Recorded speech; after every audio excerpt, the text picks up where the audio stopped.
A very big percentage of the ministers that have been appointed are new.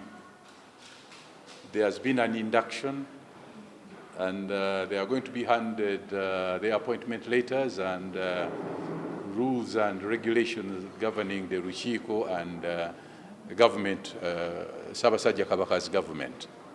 Era nga 25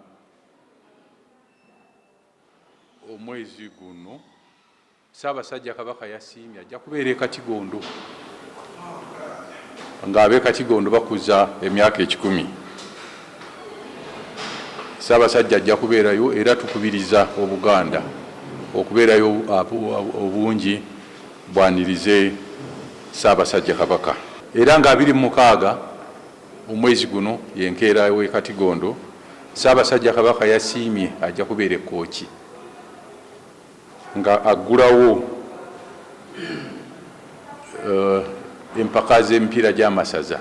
Ssaabasajja Kabaka yasiimye era mu lubiri awo Mengo lwagenda okukwasa Oweekitiibwa Charles Peter Mayiga Ddamula.